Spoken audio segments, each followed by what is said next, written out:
like restricting you guys up here or what? Nah, it's too crowded. It's just there's just so much. Before we had a flag and we had it, so it was positioned above the tent, so it would be in the camp. It made us move. What was that? Oh my God! He just got shot! Holy shit! Holy shit! Fucking shit!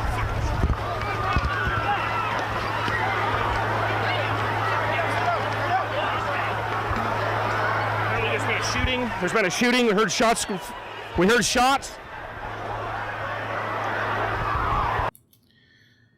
Well, the account Life is Driving on X was recording this live stream the day that Charlie Kirk was shot at Utah University, and they capture very interesting takes of what happened. This is, of course, the exact moment in which the shot was heard, and everybody understood that, well, they had to run for their lives. But I want to make a point about a couple things in here. In fact, there's one section of this live stream from 1 hour, it lasts for 1 hour, that I'm going to focus on another video. But here I want to mention something, a question that I asked on another video. How, you know that the shooter, Tyler Robinson, precisely shot Charlie when he was talking about transgender violence. And I noticed that if you put yourself, I'm gonna go here, I had this this part of this 9 minutes, 9 seconds in marked. I'm going to play this, the audio that this had. And you're gonna notice that you're gonna have this, the background sound, the noise sound. At that moment, Charlie was already debating in the tent. You can see that there's his white tent right here. And we are right now at a distance that is less. I would say that is half of that the shooter was. So let's see if we can make out what Charlie was saying.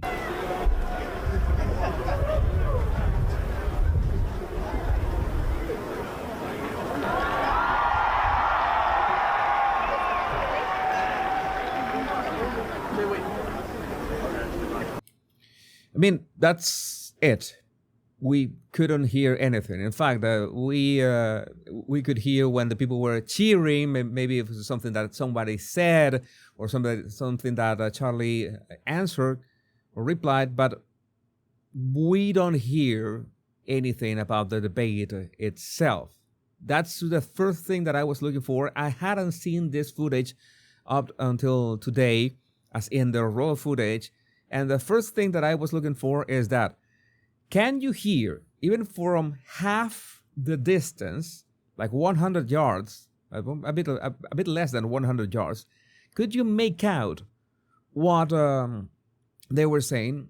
And no, it's not possible. So that's why I find so hard to think of a coincidence that the shot that killed Charlie Kirk was at the exact same time that he was answering a question about transgender violence.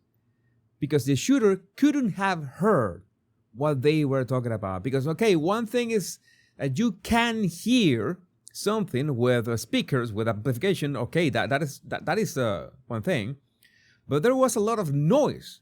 There was a natural noise, many people talking and, yeah, cheering and stuff and movement. I don't think that the shooter could have heard what they were saying. So it means that somebody must have told him, this is the moment, that go ahead. That is, of course, only my idea. There's only an analysis I'm giving from this. Because remember that I asked myself that question, and I reach out to you, and I ask some people, oh yeah, I can absolutely hear somebody speaking at a microphone 200 yards away, but it depends on the direction of the amplifiers, the size of the speakers, and of course, what is the volume. And you see that we are at the guardrail right next to what is going on, and we don't hear anything. Here's the part of the shot again, just in case There's just so much. Before we had a flag and we had it, so it was positioned above the tent, so it would be in the camp. And he made us move. What was that? Oh my God! He just got shot! Holy shit! Holy shit! Fucking shit!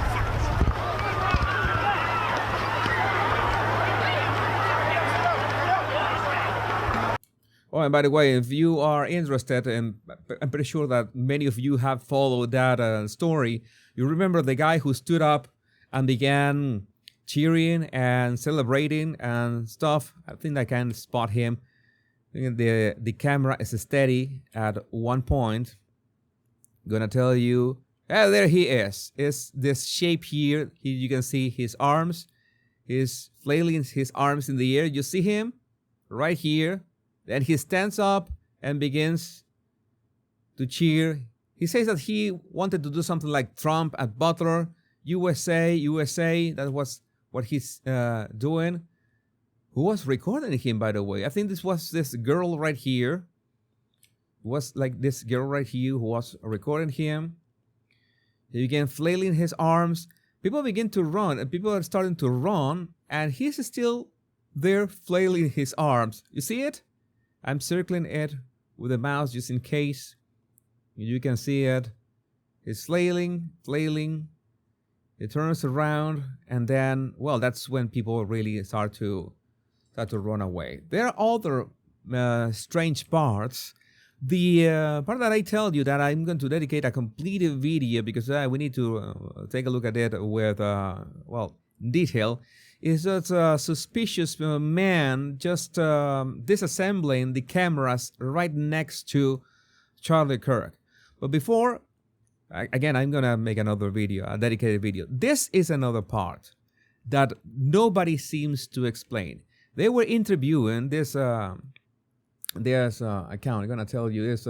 Life is Driving on X recorded this.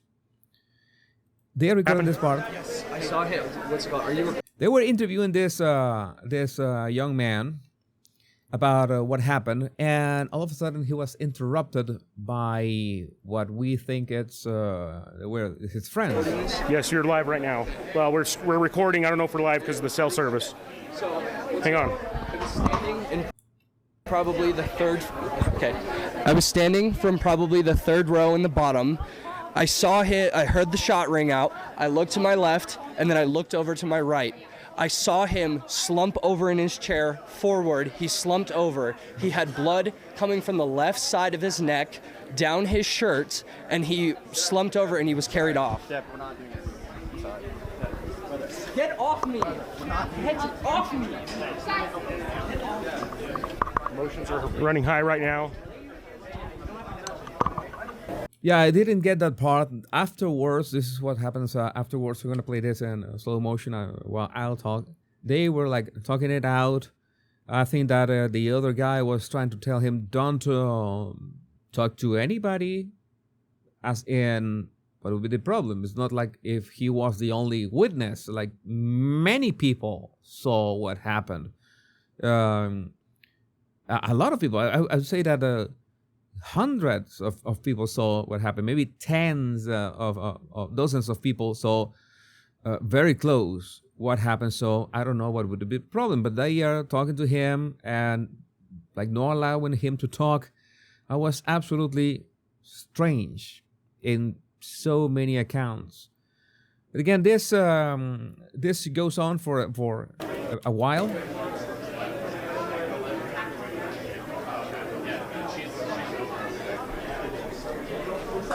It's obvious that they know each other. Yeah, they were really. I can imagine that they were really triggered for what had happened. And if there's another part that I wanted to show you, it was this is.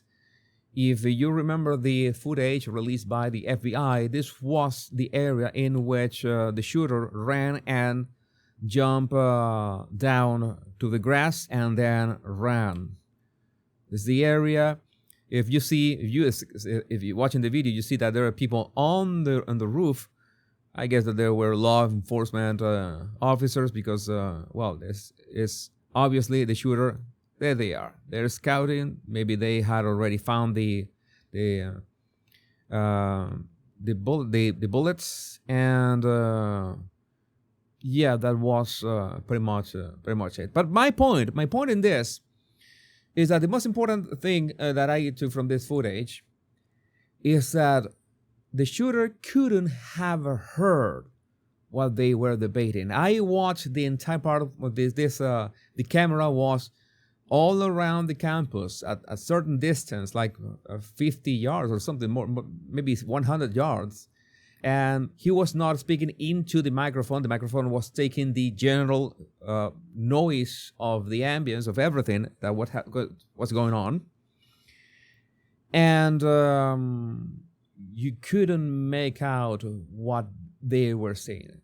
You see when Charlie arrives that he begins to throw MAGA hats, and then he sits down, people cheer, then people just, let's say that they become quiet, but even the quiet, there's noise, of course. There's a lot of people talking everywhere, and you could think that even if people are, kind of trying to pay attention and listen to what they are saying from that distance, no, you couldn't hear anything, much less from 200 yards. It would have been impossible. So that is a clue that somebody must have given the shooter some kind of signal, because otherwise, how could he know what they were talking about to, make the shot when Charlie was talking about transgender violence? I would like to know what you think about this in the comments. I have more developments. I'm going to record the other video right now. My name is Jesus Enrique Rosas. I'm the Battle Language Guy. Much love and bliss.